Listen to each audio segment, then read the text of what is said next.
আসসালামু আলাইকুম। আমি মোহাম্মদ ফেরদৌস। আজকে নবম দশম শ্রেণীর সাধারণ গণিতের তৃতীয় অধ্যায় বীজগণিতিক রাশি নিয়ে আলোচনা করব।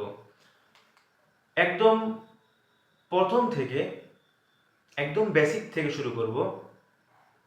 যাদের বীজগণিতিক রাশির সমস্যা আছে, আশা করি তোমরা যদি ক্লাসটি করো অবশ্যই তোমাদের সমস্যার সমাধান হয়ে যাবে। দেখো, প্রথমে আমরা শিখে নিব যে বীজগণিতের যোগ ও বিয়োগ। বীজগণিতের যোগ বিয়োগের ক্ষেত্রে এই দুইটি কথা খুবই ইম্পর্টেন্ট। দেখো, একই চিহ্ন হলে যোগ এবং ভিন্ন চিহ্ন হলে বিয়োগ করতে হয়, এবং বড় সংখ্যার আগে যে চিহ্ন ওইটা বিয়োগ ফলের সামনে দিতে হয়। আচ্ছা, আমি তোমাদেরকে এটা বুঝিয়ে দিব অঙ্কের মাধ্যমে। দেখো, আরেকবার পড়ে নিই আমরা যে একই চিহ্ন হলে যোগ এবং ভিন্ন চিহ্ন হলে বিয়োগ করতে হয়, এবং বড় সংখ্যার আগে যে চিহ্ন থাকে, বড় সংখ্যার আগে যে চিহ্ন আছে সেটাকে যে লিখে নিও। হ্যাঁ, বড় সংখ্যার আগে যে চিহ্ন ওইটা বিয়োগ ফলের সামনে দিতে হয়। দেখো, একটি অঙ্ক আমরা করব এই জায়গায়।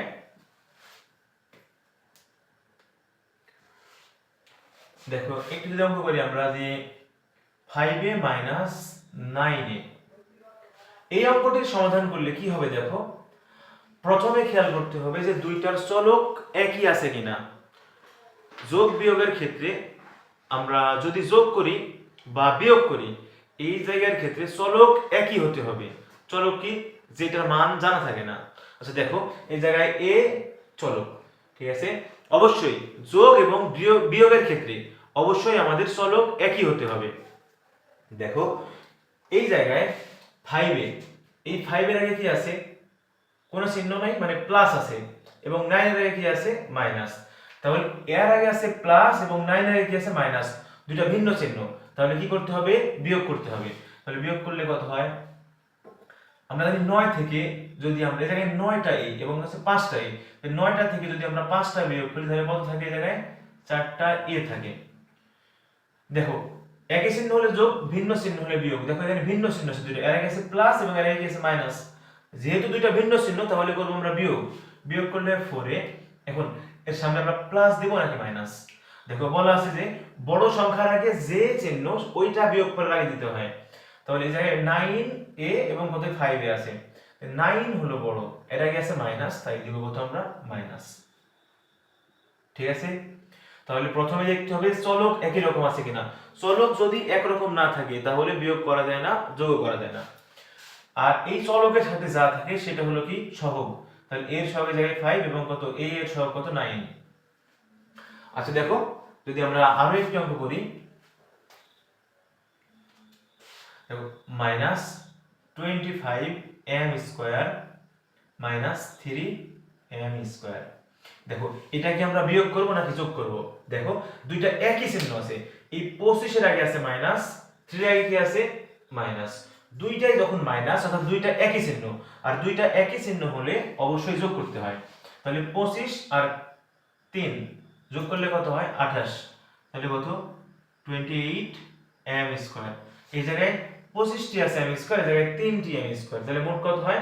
28m square. এখন এই জায়গায় কি চিহ্ন দিব আমরা? এখন দুইটাই একই চিহ্ন আছে। আচ্ছা, আমরা ওইটা না খেয়াল করে দেখবো বড় সংখ্যার আগে যে চিহ্ন সেই চিহ্ন বসে। এই জায়গায় 25 বড় নাকি 3 বড়? আমরা জানি 25 বড়। 25 এর আগে আছে মাইনাস, তাই দিব কি আমরা? মাইনাস। ঠিক আছে। এইবার আরো একটি অঙ্ক দেখি আমরা। এই জায়গায় আছে 10y, এই জায়গায় আছে মাইনাস, আচ্ছা শুধু y আছে এই জায়গায়। দেখো, এই জায়গায় আছে 10y মানে 10টা y আছে, আর এই জায়গায় আছে y মানে একটা y আছে শুধু। তাহলে এই 10টা y থেকে একটা y, এখন দেখো দুইটা একই চিহ্ন নাকি ভিন্ন চিহ্ন? এই 10 এর আগে আছে প্লাস আর এই y এর আগে কি আছে? মাইনাস। দুইটা ভিন্ন চিহ্ন, তাহলে কি করব আমরা? বিয়োগ করব। 10টা y থেকে একটা y বিয়োগ করলে আর 9টা y থাকে, লিখছি আমরা 9y। এখন এই জায়গায় প্লাস দিব নাকি মাইনাস? অবশ্যই প্লাস, কারণ কি 10 বড় সংখ্যা, এর আগে আছে প্লাস, তাই প্লাস। প্লাস যদি আমরা দিতেই পারি, কিন্তু এটা না দিলেও কোনো প্রবলেম নাই। ঠিক আছে। দেখো, আমরা যদি আরো একটি অঙ্ক দেখি, এই জায়গায় আছে ধরো যে, আচ্ছা উপরে গুলাকে মুছে দিই। দেখো আছে 9ab minus 3ab minus 2bc plus, এই জায়গায় দিব আমরা শুধু bc। হ্যাঁ, দেখো এই অঙ্কটি যদি আমরা দেখি, এই জায়গায় দেখো চলক আছে, এই জায়গায় আছে ab, তাহলে ab এর সাথে যোগ করা যায় ab, ab ছাড়া অন্য কিছু আর যোগ করা যাবে না, কারণ যোগ করতে হলে এই চলকগুলো একই হতে হয়। তাহলে এই জায়গায় আছে ab, আমরা ab এর সাথে ab যোগ করতে পারবো। এই জায়গায় আছে bc, আমরা bc এর সাথে bc যোগ বিয়োগ করতে পারবো। ঠিক আছে, এখন দেখো যদি এইটা করা যায় কত হয়, এই জায়গায় আছে 9ab, এই জায়গায় আছে 3ab, এই জায়গায় 9টা ab, এই জায়গায় আছে 3টা ab, দুইটা ভিন্ন চিহ্ন। দেখো 3 এর জায়গায় আছে জায়গায় মাইনাস, এই 9 এর জায়গায় আছে প্লাস, দুইটা ভিন্ন চিহ্ন কি করতে হয়, অবশ্যই বিয়োগ করতে হয়। 9ab থেকে 3ab যদি বিয়োগ করি তাহলে কত থাকে 6ab, এই জায়গায় মাইনাস নাকি প্লাস, অবশ্যই প্লাস, কারণ কি 9 বড়। এইবার আমরা এই দুইটা লিখব। দেখো এই জায়গায় আছে মাইনাস 2bc, এই জায়গায় আছে প্লাস bc, দুইটা ভিন্ন চিহ্ন কি করতে হয়, বিয়োগ করতে হয়। তাহলে বিয়োগ করব এখন আমরা, যে দুইটা bc থেকে যদি আমরা একটা bc বিয়োগ করি তাহলে কি আর একটা bc থাকে, লিখলাম আমরা কত bc, ওই জায়গায় প্লাস দিব নাকি মাইনাস। দেখো এই জায়গায় আছে 2bc, এই জায়গায় আছে শুধু bc, অবশ্যই তাহলে দুই বড় সংখ্যা, এর জায়গায় আছে মাইনাস, দিব কত আমরা মাইনাস। এখন এই দুইটাকে বিয়োগ করা যায়, এই দুইটাকে বিয়োগ করা যায় কখনোই না, কারণ এই জায়গায় আছে ab, এই জায়গায় আছে bc, যদি এই জায়গায় ab আছে, যদি এই জায়গায় ab থাকতো তাহলে বিয়োগ করা যেত, কিন্তু এই জায়গায় দেখো এক জায়গায় আছে ab এবং আরেক জায়গায় আছে bc, বিয়োগ করা যায় না, এটা এইভাবেই থাকবে। এইটা হলো বীজগণিতের যোগ বিয়োগ। আরো আছে সামনের ক্লাস, সামনে যত ক্লাস করব আমরা তত বেশি শিখবো।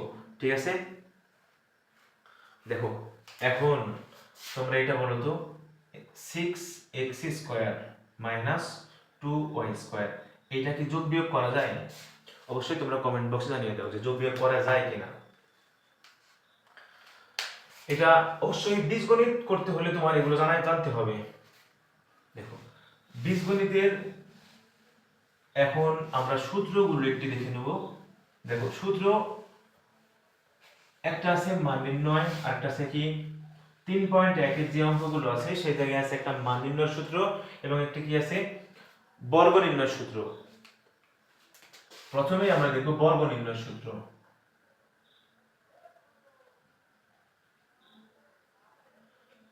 দেখো বর্গ নির্ণয়ের সূত্র কি, a plus b whole square সমান কি, a plus b whole square সমান হলো a square plus 2ab plus b square, আরেকটা কি আছে a minus b whole square, কত হয় a square minus 2ab plus b square. এই দুইটা হলো বর্গ নির্ণয়ের সূত্র। আর মান নির্ণয়ের যে সূত্রগুলো আছে 3.1 এর, সেগুলো হলো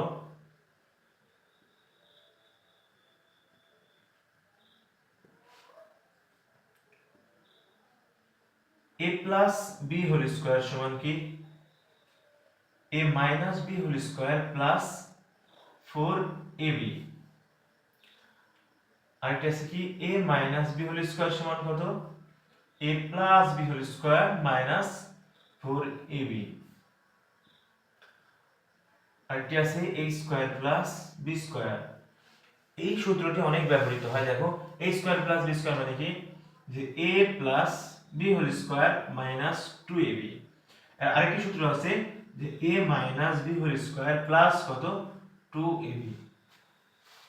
দেখো আরো সূত্র আছে a square minus b square. এই সূত্রটা শুধু এই অধ্যায় না, আরো অনেক অধ্যায়ে ব্যবহৃত হয়। কি a প্লাস b ইনটু কত a মাইনাস b। ঠিক আছে, এখন আরো দুটি সূত্র আছে, সেই দুটো সূত্র আমরা লিখে দিব। মান নির্ণয়ের 2 into a square plus b square. দেখো a plus b whole square plus a minus b whole square, আরেকটি আছে 4ab এ plus b whole square minus কত a minus b whole square. ঠিক আছে, আরেকটি সূত্র আছে এবি, এবি সমান কি লেখা যায় a plus B divided by 2 whole square minus a minus B divided 2 whole square. এই সূত্রগুলো আমাদের অবশ্যই মনে রাখতে হবে, সূত্র ছাড়া কোনো অঙ্কই করা যাবে না। অবশ্যই এই অধ্যায়ের অঙ্ক শিখতে হলে তোমাদের সূত্রগুলো অবশ্যই মনে রাখতে হবে। দেখো তোমরা অবশ্যই তুলে নেবে সূত্রগুলো এবং বাড়িতে প্র্যাকটিস করবে। এবং আমরা এখন একটু টেকনিক শিখিয়ে দিই, এটা শুধু মনে রাখার জন্য। দেখো যদি আমরা a square plus b square সূত্র পাঠে দুটো সূত্র আছে, আর আরেকটা আছে দেখো যে a plus b whole square সূত্র আছে। দেখো এই জায়গায় স্কয়ার আছে একটা এবং এই জায়গায় স্কয়ার দুইটা আছে না, আমরা মনে রাখতে পারি যে এই দুইটা স্কয়ার থাকলে 2ab সূত্র হয়, দুইটা স্কয়ার 2ab সূত্র, আর একটা স্কয়ার থাকলে 4ab সূত্র। এটা আমরা মনে রাখতে পারি, কিন্তু এটা যে মানে তুমি যদি বলো যে এটা না স্যার বলেছে যে একদম খাটাতেই হবে সূত্রটি, না এমন না, তুমি একটু টেকনিক মনে রাখার জন্য শুধু। দেখো a square plus b square মানে কি, তাহলে দুইটা স্কয়ার আছে কার সূত্র হয় 2ab সূত্র, দুইটা স্কয়ার তাহলে 2ab সূত্র। কি লিখতে পারি আমরা যে a plus b whole square minus কত এই যে 2ab, আরেকটি কত আছে যে a minus b whole square plus 2ab। এখন এই যে এই জায়গায় আমরা a square plus b square কোন সূত্র বসাবো এই জায়গায়, দেখো এটা তো মান নির্ণয় সূত্র। যখন a প্লাস ধরো যে লেখা আছে যে a প্লাস b সমান 2, তখন আমরা এই মান সূত্রটি বসাবো। আবার যদি মান দেওয়া থাকে যে a মাইনাস b সমান 3, তখন আমরা মানে যে মানটা দেওয়া থাকবে সেই মান অনুযায়ী আমরা সূত্রটি বসাবো। ঠিক আছে, দেখো যদি প্লাসের মান দেওয়া থাকে আমরা উপরে সূত্র বসাবো, যদি মাইনাসের মান দেওয়া থাকে তাহলে নিচে সূত্র বসাবো। এবং একটি স্কয়ার দেওয়া থাকলে কি হয় 4ab সূত্র হয়, কিন্তু একটা স্কয়ার থাকলে এখানে যদি প্লাস হয় প্রথমে মাইনাস, তাহলে a minus b whole square plus 4ab। এবং আর ঠিক হয় যে a minus b whole square সমান কি a plus b whole square, এখানে মাইনাস হলে একটা স্কয়ার ক্ষেত্রে এই জায়গায় মাইনাস হলে এই জায়গায় plus, a plus b whole square minus কত 4ab। দেখো এই দুইটা সূত্র প্রায় এক, শুধু এই চিহ্নটা ভিন্ন। 2ab এর ক্ষেত্রে এই জায়গায় প্লাস এবং কি 4ab এর ক্ষেত্রে এই জায়গায় কি মাইনাস। আশা করি তোমরা এই অধ্যায়ের সূত্রগুলো আপাতত পড়ো, সামনের ক্লাসে আমি বর্গ নির্ণয় সহ এবং মান নির্ণয়ের অঙ্কগুলো দেখিয়ে দেব। অবশ্যই যদি তুমি এই বীজগণিতিক রাশির অঙ্কগুলো পারতে চাও, তোমাদেরকে অবশ্যই এই বীজগণিত রাশি যে সূত্রগুলো আমি লিখে দিয়েছি সেই সূত্রগুলো তোমাকে মুখস্থ করতেই হবে, তাছাড়া তুমি এই অধ্যায়ে একদম জিরো। সূত্র পারলে ইনশাআল্লাহ তুমি সব অঙ্কগুলোই করতে পারবে। আমি বেসিক থেকে শুরু করে প্রত্যেকটি অধ্যায়ের অঙ্কগুলো করে দেব এবং সৃজনশীল এবং এমসিকিউ সবগুলো করে দেব। আশা করি তোমরা যদি আমার সাথে থাকো অবশ্যই বীজগণিতিক রাশি সম্পর্কে তোমাদের কোনো সমস্যা থাকবে না। তোমাদের সবার মঙ্গল কামনা করে আজকে এখানে শেষ করছি। আসসালামু আলাইকুম।